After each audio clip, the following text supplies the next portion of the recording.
Hello, everyone, and welcome back to the Fantasy Football Universe. We are here for the second part of our three-part series, the FFU roster audits, where we take some Dynasty rosters from some of our listeners and we tell them what we think about them and, what we do, what we'd be looking to do with their picks. And a lot of these teams have a lot of excess parts. I've noticed that in a lot of leagues. Especially Dynasty leagues, it's like, oh, well, I got to have my roster spots, all of them full, which I agree with, but there's a lot of dead weight on a lot of these. So I am Aaron St. Denis. Follow me on social media at FFMadScientist. That is Jesse Moeller at JMoeller05. We've also got Jeremy and SC who aren't on the show today. Jeremy's at FF_Rebel, SC at the PPR show, and you can follow us anywhere on social media at the FF Universe, or head over to fantasyfootballuniverse.com. Any social media or media of any kind that you come across of ours, please like, comment, subscribe, rate, review, all that fun jazz. We will get right back. We interact pretty often. There's multiple. There's four of us checking in on most of the accounts. So someone checks in, tends to be every little bit, and we'll answer any questions. That's how we got to these. The first one we have is life_Noel. Let me bring up the ticker for this one. 12-team Superflex, no tight end premium, 4-point passing touchdown, PPR normal. Picks are the 102, 112, 306, 307. So he's got two mid to late first and two mid thirds, no second rounder. So let's take a look. We've got the quarterbacks, a ton of them. Yeah. Patrick Mahomes, Jared Goff, Ryan Tannehill, Bryce Young, Aaron Rodgers. So you kind of have a mix of young upside and older quarterbacks. You are set at quarterback. That's going to annoy the hell out of me that I didn't capitalize Patrick Mahomes. I saw that too. My OCD brain, that's the first thing I noticed and said, damn it. Proofreading. Anyways, we'll move on. Not nearly as stacked at running back. He's got Jonathan Taylor and nothing. I liked Kendre Miller.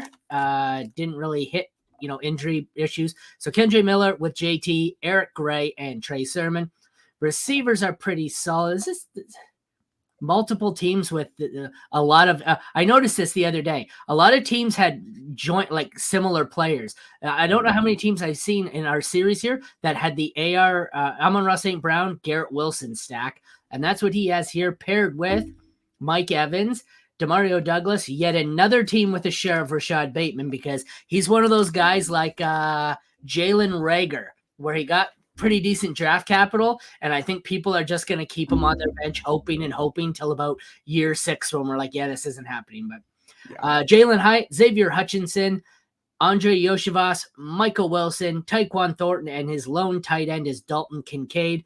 I like to have a little more depth than that at tight end, but I don't mind who he has. Running back, I was going to say, is the most obvious here. Sorry, let me bring him up here. I don't know if he had any questions. What does he do with the 102? And 102, and is he a contender? Right off the top of my head, I feel like he's a playoff team. Yeah. I don't know if he's a contender. Like, you're pretty light on high-end talent. You've got JT. You've got 2 awesome receivers, possibly a third one in Evans if he holds on. You've got a tight end who could probably be a top 10 tight end, 6 to 12. You're solid at quarterback. Quarterback doesn't worry me in a super flex, but this worries me here because the 102 in super flex, I guess I'm probably taking Marvin Harrison Jr., assuming he's fallen to me, and at the 112. I think I'm just going to shoot my shot on whatever running back I want. And then my 306 and 307, if I have a target at running back and receiver, those are the late targets I'm looking for. But I'm using all 4 of my picks, if I'm him, to stock up on some form of running back and receiver. My other thought here is if there's a QB needy team in the league, I would look to move. Your probably best bet. I want to keep Mahomes, obviously. I think Goff is the quarterback I want to roll with second. You could probably move Tannehill or Rodgers. Rodgers more so because he'll start, and maybe hope to get a decent RB2, RB3, wide receiver 3. But I am not totally opposed to getting rid of Bryce Young if I can get something of value. I'm not selling low on him. He was a high pick, so But in the end, my answer here is going to be I'm finding a way to get as many shots at running back and wide receiver as I possibly can, and that's where I'm going because that's what you really need. You're going to need some form of tight end also. So if one of these deals you can get another pick thrown in, a late third, add yourself Sinot, Theo Johnson, Jatavian Sanders, something like that. So at least you have a shot here or a depth tight end of some sort. I don't know. I wouldn't worry too much about it is weird that they only have one tight end compared to all of these wide receivers. I just want to back up is what I mean. Like even if you can trade yourself a Bateman or Hyatt or something for a high tight end two. Is what I'm going. The 102, I'm taking the best wide receiver, whoever your best wide receiver is. If it's Harrison, Neighbors, or Odunze, pick your guy, take him there. The 112 and or Bryce Young, that's the part I'm moving to insulate this roster because once you get past the first three wide receivers, it's a lot of guys. Like I like Demario Douglas. He's the perfect guy for a contender. But outside of him, you have no depth at wide receiver outside of that. You don't have the tight ends. And you have no running back depth too also. So you need to insulate this roster with some proven productive veterans on top of just JT because it's just JT. It's nobody else you could count on. So if I'm using Bryce Young, maybe I move him into Saquon or maybe I move him into Ken Walker or I pick a running back in that range, James Cook. I don't care which one it is. You could do that with the 112-ish pick or Bryce Young, whichever one you're trading with. What do you think of packaging the two? Packaging the two to get yourself a running back and a wide receiver, and who do you think you could aim for in a veteran who what would you like to get back of one of each for Bryce Young and the 112?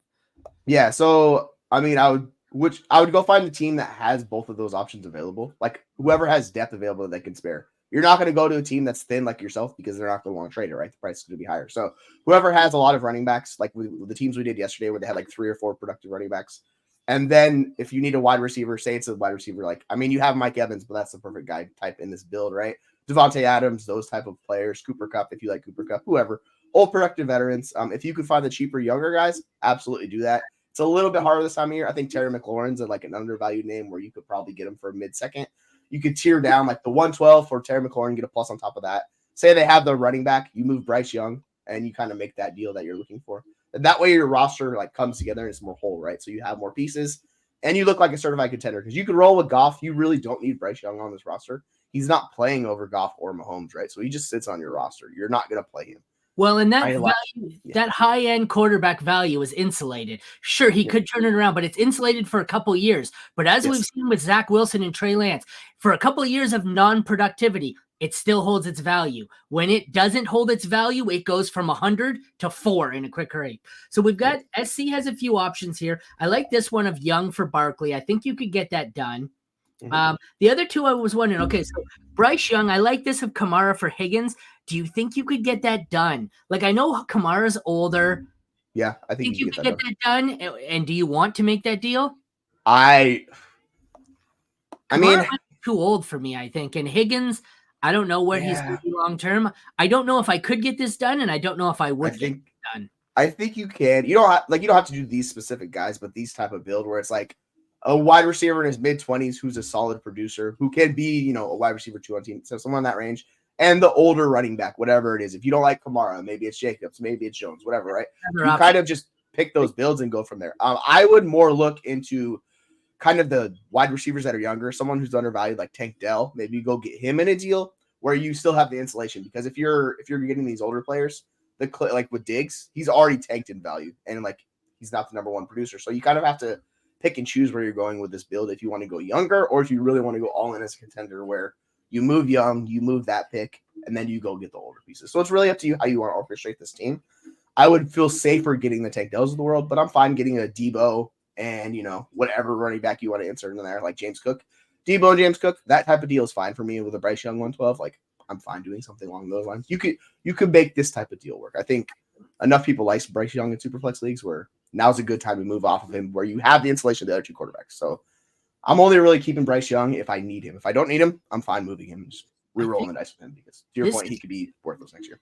This is the one that intrigues me the most. And I think what I want to do is I want to take Barkley because you have the high-end running back that you desperately need in the proven asset. But I don't think I want to do it straight up. What I'd like to do in this situation, I want to target someone who has a receiver piece that someone who everyone's giving up on, a Marvin Mims, Quentin Johnston, something like that, even a JSN, someone where a player where everyone's pretty much giving up on them. They're significantly lost their value, but I think I might still, be able to salvage and get them here as a throw-in is what I'm looking for. So I'm looking for Barkley plus a high-end receiving throw-in is what I want. Someone with upside. Like Quentin Johnston could very well be the year 2 breakout. And when we do our year 2 breakout episode, I think he's probably going to be on my list of potential there. That situation, there's nobody else there. He had the profile, so I think that's what I'd like to do. I want to go young for Barkley and try and find a guy that I still believe in, if you still believe in Bateman, but I don't know. Even a DeMario Douglas, who, is something, he already has him, but yeah, he's perfect for like this. If you're trying to be a contender, he's the perfect guy to get because he's not valued at all and he will give you production. So those guys are ideal. Like Deontay Johnson's a higher end version of that where he's still undervalued and he's a producer. So you could maybe go look for him on a team. You can find these guys. They don't have to be super high end premium assets. You just want guys that can either significantly gain value or produce for you. So if you see them hitting one of those roles, then you want to target those guys.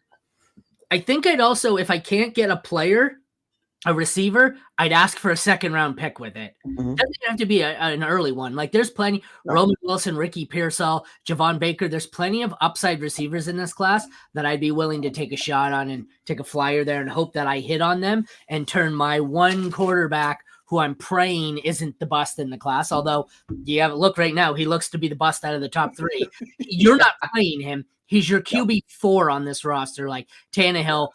If you can get a 3rd round pick for Tannehill, do it now and take another running back wide receiver here and start praying. That's I'd be getting rid of trying to move about Rodgers. Yeah, because that, like you saw the video of him yesterday, his left leg is so like half the size of his right leg because he's coming back from that injury, and it's gonna take him a while. So Rodgers might not be the guy we think he is. It's just gonna take him time. But with these wide receivers, I'm adding as many of these as on into deals. If anybody likes Bateman, he goes in the deal as a plus. Dalen Hyatt, same type of stuff, because neither of these guys are going to play for you. From Bateman all the way down to Wilson, those guys are not playing for you. And if they are playing for you, that's a problem. I'm looking to thin out the lower end, the 3 quarterbacks and like the 6 receivers, and trying to package them here as to get anything I can. How big is a Benson or Brooks at RB2 for the season? That depends. I like both players. If I'm trying to compete, I'd rather Benson because Brooks, I think, is just as good, if not better. Brooks worries me with the November ACL tear. I don't know if Brooks is going to be ready to go right off the bat. Brooks is, if I'm drafting them, rookies, though, you never want to assume that the rookies are going to be hits in year 1. So that's why I don't like, relying on rookies in my contending team. It's just the way you need to do this. So I think go ahead.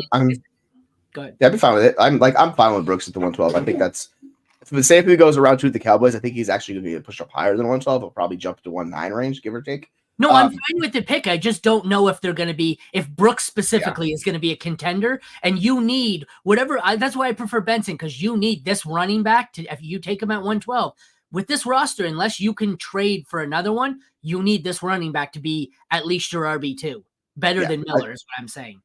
It's both those guys are going to, I think Brooks is safer from a landing spot perspective, but I think, they both have the potential to be an RB2 for you. Like that's in their range of outcomes. I think it's a little bit higher with Brooks just because I think he's a better overall player, but pick your RB1, whichever one it is, the landing spot you like the most. You could take that on 12 if you really want to. I personally wouldn't. I would rather take a wide receiver because you still need insulation on that roster. So there's ways to make it work for you. All right. Next up, we have at Andrew Grevas. 12-team Superflex tight end premium 4-point passing touchdown. He is the 103 and the 203. Quarterbacks are Burrow, Cousins, Levis. Running backs, Ramondre, James Cook, Ezekiel Elliott, Samaje Perine, Khalil Herbert, Damian Pierce, Jerome Ford, Zach Evans, Chris. That's supposed to say Chase Brown. I think it auto-corrected on me. It's Chase Brown, not the singer Chris Brown, although I hear he's really physical. So, Kendre Miller. Then we have wide receivers. We have A.J. Brown, Nico, Drake London, Jerry Jeudy, JSN, Xavier Hutchinson, Tutu Atwell, Marvin Mims, Quentin Johnson, Jake Ferguson, Hunter Henry, and Noah Gray at tight end. I feel like the main problem with this roster is, aside from 1 or 2 players, you have you're going to have a nightmare setting a lineup in this league because you have a lot of guys. You don't really have high-end talent. Like, I think James Cook and A.J. Brown are your every week starters. Okay, so your quarterbacks, you're starting Burrow and Cousins. But so you have probably an RB1 and a wide receiver 1. you probably are going to be starting Nico and London most weeks. Yeah. Assuming neither of them regresses, but like you've got 3 or 4 receivers and 2 or 3 running backs where you're going to be playing which one do I play this week, and that kind of scares me. Yeah, like if it's a start 3 wide receiver league, the wide receivers I'm starting every week are Nico, AJB, and Drake London, and it's really not even close. And then it's maybe JSN if you want to go that route, but like you can't trust him as the wide receiver 3. We have seen that. So yeah, James Cook is my RB1. Ramondre is like an RB2, RB3. You have what you need is a tight end and tight end premium. Like you got Jake Ferguson, Hunter Henry, Noah Gray. You got it. So this is the ideal roster to take Bowers at the 103. I would try to probably trade back a little bit and if I can get to the 105. But like Bowers fits your team perfectly. SC's answering the question is, what do I need to do at the 103? Well, that's his question. Yeah, like I would realistically, if you want to take the high end wide receiver or impact player, you could just trade the 103 for your top tight end 1. Like you could go do that if you want to do that. Take away the uncertainty with Bowers. You could go get, Laporta, whichever guy you want. Like you could make that move in a tight end premium. Like I think you could do that. That works really well because as much as I like Bowers, we don't know how it's going to go in a year one situation. So I would just go move the 103 for McBride, and I would put McBride in my starting lineup, and then my roster looks so much better. So that is what I'm doing with this roster. I don't know what you would prefer to do the 103. The 203, I'd probably just take the top running back. Well, 203, I'm taking the top running back. 103, I think what I'm doing is kind of what SC is saying here.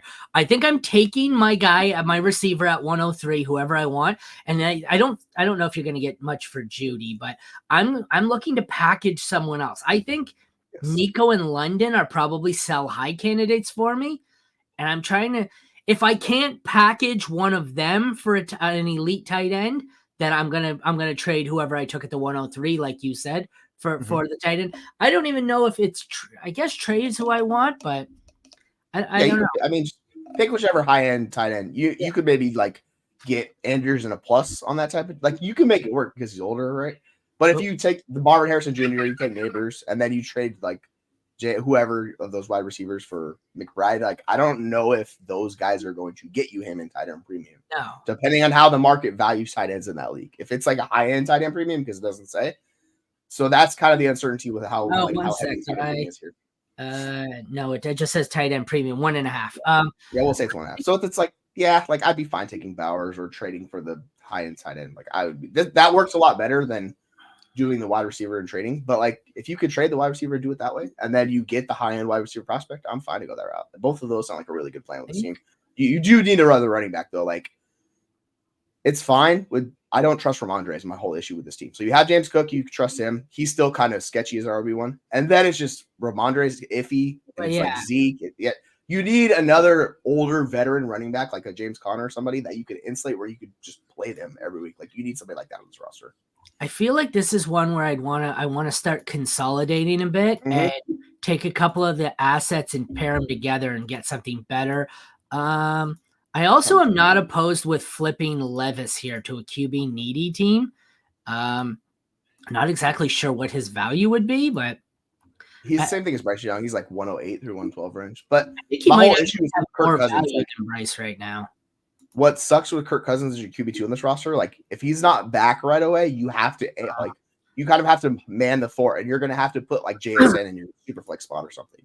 Yeah, you're going to have to play that game for a while, and it's just it's super risky. To play. I hadn't factored that in, so you can't do that. You got to hold on to Levis and hope he starts because you can't. Yeah, like you could do a multiple move, like a tear down type thing, where you trade Levis for like a late first, whatever pick you do that in, and then you go get a super old quarterback we talk about, right? Like a Daniel Jones or somebody that we know is starting in 2024, and you can insulate them until Kirk Cousins starts, right? Like you could go do that. It's just that's making about 4 or 5 moves as to just making one move, right? So it's if you're able to make all of these long-term plans with these deals and do it like we talk about, go for it. But if you can't, then just kind of do the simple route. I think I don't mind if I could trade down out of the 103 a bit. Maybe get yourself one of the other, get Neighbors, a Dunze or something like that, and add an additional pick to add a running back or a wide receiver. But that's pretty much what you need to do. You need more assets here.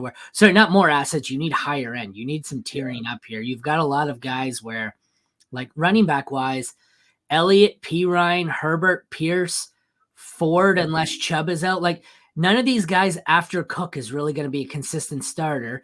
And none of these guys after London, like I guess Judy and JSN have potential, but Judy's on the Browns. He's on the Browns, yeah. Like at that, but JSN's the clear fourth wide receiver on this team. And then it's Judy's a dart throw, and Mims is specifically high. So if I can move Mims to someone of like that values him, I'm immediately trading Mims. Like I'm not doing this their quarterback situation, all that fun stuff. So I would consolidate, like you're talking about, a few of these guys because you have a ton of depth pieces that you are never going to play, and then you insulate. And like we talk about moving back to 107, what's the plus you can get on top of the 107 from the 103, right? Like you're still getting a high end player. Like what if Bowers goes 107, right? Like you could get him there. So there's a way you can make this work. It's just a little bit sketchy if you're counting on the tight end at 107. Yeah, this one's pretty easy. It's what you need to do. You need higher end wide receivers and running backs, and you just got to do what you can to acquire them, whether it be through picks or consolidating here. You've got really fine with the top three though. Like I really like those top three wide receivers. It's just I think you need to insulate it with an older, like a producer, like we talk about the Mike Evans. I think you need more at running back. You lack at running back here. So 100%. You need another, like we talked about with Connor, those type of James or Aaron Jones, all those guys. Next up, we have at kleptoinkansas. This roster's huge. 10-team super flex, half PPR, no tight end premium, 4-point passing touchdown, has 2 late fourths, 2 late fifths, so not a whole lot of picks. His questions were, which players are roster cloggers he needs to get rid of, and what does he do with all the old receivers? So he has quarterbacks. He's got Purdy, Stafford, Murray, Jacoby Brissett, Desmond Ridder, Jameis Winston, Anthony Richardson, Jake Haener. There's a roster clogger right there. Running backs, Brees, David Montgomery, Swift, Aaron Jones, Chase Brown, Ronnie Rivers, Keaton Mitchell, Elijah Dotson. Wide receiver, AJB, Amon-Ra St. Brown, Mike Evans, Rashee Rice, Dobbs, Thielen, Shaheed, Trey Tucker, Amari Cooper, Juju, Jacoby Myers, Demario Douglas, Justin Shorter, and Tyler Scott. And his tight ends, he has Evan Engram, Isaiah Likely, TJ Hawkinson, Darnell Washington. There are, I guess, as far as roster cloggers go, you got a whole bunch. I am going quarterback at very least. Jake Haener's gone. Probably Jameis Winston. Probably Jacoby Brissett. Running back, we have Rivers and Dotson. Bye-bye.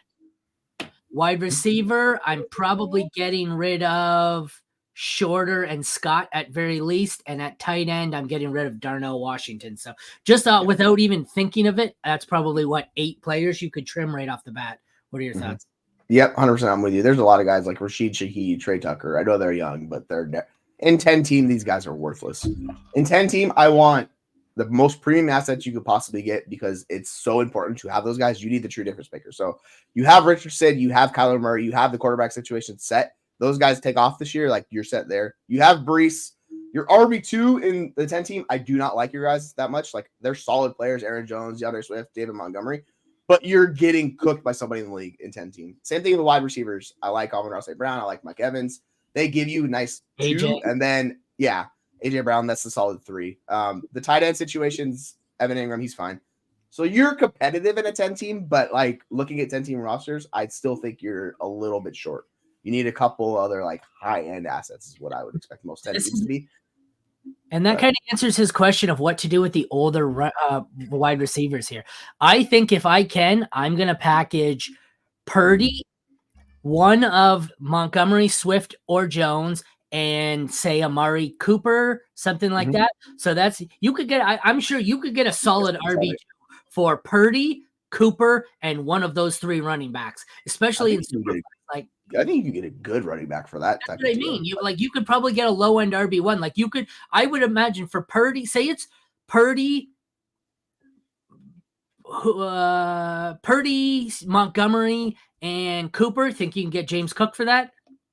Yeah, for sure. Like I would aim higher than Cook. I would actually package Swift in a deal, and I would use his value insulation because he's far more valuable than Montgomery or Jones. And I'm going high. I'm looking for Gibbs. I'm shooting the moon with my shot. Maybe you could get CMC. I doubt you can because of how people treat CMC in 10-team leagues. But I'm shooting my shot to get the top. I'm going the RB1 all the way down the list. I'm sending everyone in that league the offer who has the high-end running backs. If they have the depth to it, I'm saying the exact deal to everybody because you never know. You could always overshoot your shot. If you undershoot it, that's your own fault. So you got to aim high. Same thing with a wide receiver outside of your top 3. If we talk about packaging up, getting that 4th wide receiver, or if you want to upgrade from Evan Ingram, like you can do these type of deals, right? And then you consolidate the depth.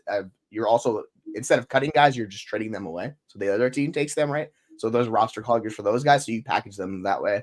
You don't have any picks, which is unfortunate, but like go find a way to consolidate your depth into those high-end pieces. So upgrade, just throw a bunch of guys into deals. Make it work. That's the other thing. Like, so you got a lot of roster cloggers. Before I drop anyone, I always try and trade them for a 3rd or whatever it is. So try and get some more picks, but you've got a ton of pieces. In a 10-team league, you're not going to need them all. Like, you've got Purdy, Montgomery, Swift, Jones all have value. Then you've got Rashee Rice, Dobbs, Thielen has some value, Cooper. You've got Evan Engram, Isaiah Likely. Like, you've probably got 10 assets here where on a given week they're not going to start for you, that you could parlay those. You could parlay those 10 players into one wide receiver 1 and one running back 1, I think. Very 100%. Easy. And also you could throw Hawkinson into a deal because he's not going to play till the end of the year. So then you keep it and get rid of Hawkinson. Yeah, like I think Hawkinson holds more value over him easier. Like if you want to really shoot for the high-end wide receiver, high-end quarterback, high-end running back, do not feel bad of like throwing a lot of these guys into deals because it's really hard to get these guys because they're so valuable in 10-team and small leagues. Like they're true difference makers. They're hammers, as they call them about Dynasty Trades 5. Those guys make all of the impact in the world. So Myers, DeMario Douglas, I like those guys in 12-team. I don't like those guys in 10 teams because it's just harder for those guys to be producers. So throw them into a deal. Figure out the team that has depth at they're stacked with it and just attack them. Or if it's a team that needs it, right? And then you go that way. You're like, all right, package that deal to as many teams as you can. You got to consolidate a little bit with this team. Yeah, one thing here is though you can't consolidate too much. I did notice that it is only 10-team, but it's 2 running back, 3 wide receiver, 3 flex. So he does have a lot more of these guys that will crack his lineup. Yeah, it's 10. That means you're starting 10. Yeah, it's because so you consolidate. You just can't consolidate as much in like a start 1 or 2 flex league because you still need some depth. So you're still starting. There's less starting players in this league than there are the 12-team start 10. Like because that's 120. If you're starting 10 people in this league, there's only 100 players that are starting each week. So like we look at it from that perspective, the guys have more value, the higher end guys. So I get it. The depth is nice, but like we're talking about, you have enough depth at all the positions where you could manage a couple of these trades where you tier up like a couple times and then you're consolidating a little bit. You still have depth because you'll still have Jacoby Myers, you'll still have DeMario Douglas, one of Amari Cooper. You'll still have a few of these running backs. Like you have enough depth where I wouldn't be too worried about it. Where I would just start, I would start insulating, and then unfortunately you don't have the picks, which sucks. But other than that, yeah, I'd go make those deals. That's immediately what I'm trying to do with this team. And it's really hard with 10-team because people love the high-end assets. So you have to very much come with strong offers. So I think in the end here, you've got to tier up, but I would say your first priority is tiering up to an additional high-end running back. If you can also tier up and get a high-end receiver, great, but your focus needs to be getting a combining however many assets. Even if you give 1 quarterback, 1 running back, 1 wide receiver, and 1 tight end, you need to come away with a running back that is a top 12 running back. So, somewhere, even if it's RB5, that's what you got to come away with. And then after that, focus on consolidating a bit more for wide receiver. Don't consolidate too much, though. Leave yourself a little bit of the depth, but also get rid of these roster cloggers. There's got to be, like, Brissett could start, Ritter, Winston, all these guys have Ritter for sure. Maybe, but I mean, even if you try because of that, yeah. No, I was going to say he has to keep Ritter because he has that's his handcuff if you're going to keep one. But I would be looking to trade Brissett or Winston to whoever has Watson or whatever, even if you can get a 3rd or 4th round pick out of it. Some of these guys like Ronnie Rivers, you're probably not going to get much out of. Keaton Mitchell, I'd try and get a pick for. Dotson needs to be dropped. And then you've got Shorter and Scott probably need to be dropped. Darnell Washington. So you've got a lot of roster cloggers that just need to be flat out dropped, but I always try and get a 3rd, 4th, or 5th round pick before I drop them, but who knows if you can. And if you can't trade those guys and they don't like the players, go find the market for those. But like Hawkinson, go find his value, get like a mid to late first in this deal. Go Rashee Rice, same thing. If you cannot trade them in that way, pivot them into picks because people like picks, and then you package the picks into deals. So it might be a 3 or 4 step process, but you can make it work. You just kind of have to put in a little bit more work that way. And I didn't capitalize Patrick Mahomes again. The disrespect. Must not like him. Okay. So we're flying today. So this is our last one. Ian Sapp 7. It is a 12-team Superflex 4-point passing touchdown, full PPR, tight end premium. He has the 101, 108, 109, 208, and 310. Where was what he said? Let me look. He had no notes. So I think this was a rebuild. Quarterbacks. Yes. He has Mahomes, Stroud. So you're set at quarterback. Don't worry about it. You have Wentz, Dobbs, Stidham, Tyrod, Malik Cunningham. So I'm cutting Wentz, Stidham, Taylor, Cunningham, and maybe, I guess, if you want to hold Dobbs and Hooker, go for it. Running backs, you could tell this was a rebuild. All of them can go to waiver wires. Jordan Mason, Justice Hill, Kenny McIntosh, Eric Gray, bye-bye. Miles Gaston, also bye-bye. Wide receivers, I like you've got Puka, you've got Tank Dell, Treylon Burks, I think I'm about done with. So you've got 2 high-end wide receivers, and then you have a lot that need to go. Tutu, Sky Moore, Xavier Gibson, Trenton Irwin, De'Ami Brown, Jalen Tolbert, Brandon, that's supposed to say Brandon Johnson, Jake Bobo, bye, and goodbye. And tight ends, you have Likely, Bellinger, Higgins, Allen. So you have your odds. Don't even think about using any of those picks on a quarterback. Your quarterback is fine. So you need to be trading out of the 101 because you don't need Caleb here. You have Hooker or Dobbs as a backup if you're in an emergency. You can even trade back. You draft a third quarterback, draft Penix or something in the second round if you want one. But you roll with Mahomes and Stroud. Other than that, like, you need to be focusing on, I would try and acquire more high-end wide receiver talent for me and a decent tight end. Because for me, the last thing I do is always acquire running backs. You won't see me starting to acquire running backs. I'll draft a few, but you won't see me using or acquiring high-end running backs until I'm damn sure I'm ready to contend because they have the shortest shelf life. So 101, I think we agree, trade back. Yeah, if I will say with this roster, I don't care about points, so I'm fine rostering. Why am I blanking on his name? The 101, Caleb Williams. Jesus Christ, I'm fine rostering Caleb Williams with this roster until I can trade him. I don't have to trade it. What I'm looking for is the high end wide receivers. I'm going to target the big 3 wide receivers, and I'm just going to shoot my shot 101 for one of those guys. If they need a quarterback in 101, they have those guys. Go set it for Jefferson, Chase, or CD. Any one of those guys. Get him on your roster. See if you can do that. You could do that way. Otherwise, if you could tier back, like get more bonus points because you need to fill this roster out, and it's solid at wide receiver, but you need more players. You need tight ends. You need running back. So if you move back, say if you move back to 105, you get the future 105 plus a future first, like type of deal like that, and then you stay within the range of players. Like you could make this work. Just be very liquid with the 101. Don't be forced. Funny here. It's funny because I'm anti Brock Bowers tight end in the first round. This build with you having the 108 or 109, if he falls there, that is your best case scenario. There is your tight end. You take somebody else at 108 and then you take him at 109, make yourself feel better about the tight end. And that's what I like to do. Yeah, I didn't draft him in the last pick of the first round. I drafted him in the first pick of the second round. So. You're like, what's up? So that's what I'm doing 100% that. Yeah. Like I'm not even worried about running back because you're not competing this year. Even if you take running backs, like your wide receiver depth isn't there. I'm assuming that you're starting 3 wide receivers because you have so many wide receivers. And like, if it's a couple flex spots too, you look at who you would have to flex. 3 flex. Yeah. Yeah. Good luck with this roster. So I don't care about points at all. What I'm just trying to do is just build up my value on my roster. I'm taking this roster and I'm trying to make it a contender in 25. So I'll fight through this year. Like, just go get the wide receivers, or go get more future picks. Like, just build more capital into your roster. So by this time next year, you have a roster that looks so much better, where it's like a bunch of good young players, and it's like slowly on the come up, where you could go get your running backs into 25 and then be a contender. So I think I'm taking Bowers at the 108 if I can get him.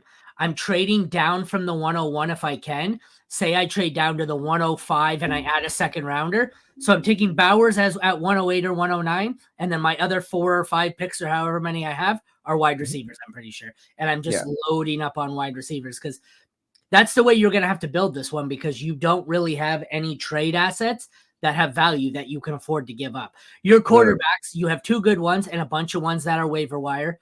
You have 5 running backs that all belong on the waiver wire. You have 2 wide receivers that you're going to keep. Treylon Burks, if you can find a glutton for punishment, and a bunch of receivers for the waiver wire. Then you have maybe Bellinger and Likely, who have more value to you than a team. So, like, you have no assets other than these picks. So, trade down out of 101. If you have to trade down a few of these picks multiple times, acquire picks. But I think your best case scenario, like I said, is Brock Bowers here. Otherwise, maybe take Ben Sinnott late. But for me, this is pray for Bowers and then grab as many rookie receivers as I can. And even if you say, like, if you can't trade out of the 101, draft Caleb and then try and trade Caleb for, maybe someone wants to give you a guy who's not going to play this year much, half the season. Trade for Hawkinson and, I don't know, a receiver you like. Who's a receiver you like? I don't know, someone. As far as like an additional piece like that, that's a good question. I was also thinking you could tear off of Stroud in this deal because you need to get value in a certain way. So what's the difference between Stroud and Jordan Love or Kyler Murray or Trevor Lawrence, those type of players? So, like, what's the bonus I'm getting on top of tearing down from Stroud to that range of player, right? Because I need to insulate this roster with more value. So even Stroud and Mahomes, like, those guys are movable in this deal if you give me the right package. So go look for a package that you can get with building block assets. If they have that deal, what's the plus they're willing to give on top of Love to get to Stroud? Because Stroud is consensus QB3, and some people have him higher, right? So that value with Stroud, he feels like I'm not saying he's peaked, but he's almost up there with Mahomes. So I'm picking whichever one of those two quarterbacks or both of them, and I'm tearing off of those guys to try to insulate this roster with value. And if you could do that, sure. If not, you just hold Mahomes and Stroud, and you just roll with those guys for the next 5-10 years, right? So there's a lot of ways to move this roster. Everyone's liquid with this team because as much as I like Puka, as much as I like Dell, I'm willing to move everyone to insulate my roster if I'm getting bonus additional pieces on top of it. So be willing to move everything on this roster to look for 25. So, like, however you do it with incremental gains, if it's a small deal, maybe it's Stroud into Lamar. What's the plus on top of that? Mahomes into, the QB2, Josh Allen. Like, there's ways where you could do slow gains, or you could just go for the big shot deal where you're like, give me a package built around Love, and then I'll do Puka Nacua. I'll tear down to, like, whatever it is, Garrett Wilson, Chris Olave. If someone has a plus on top of all of Olave, I'll be willing to move everybody on this deal for that. And then I would be looking to just accumulate more assets, build in 25. That might be another approach to this. Like, everyone on this team, you keep Mahomes, but you have to consider here that at very least, or it's a very real possibility that of Stroud, Puka, and Dell, all three might be sell highs. I don't know if it's true, but all three could very well have just had their career year. We don't know.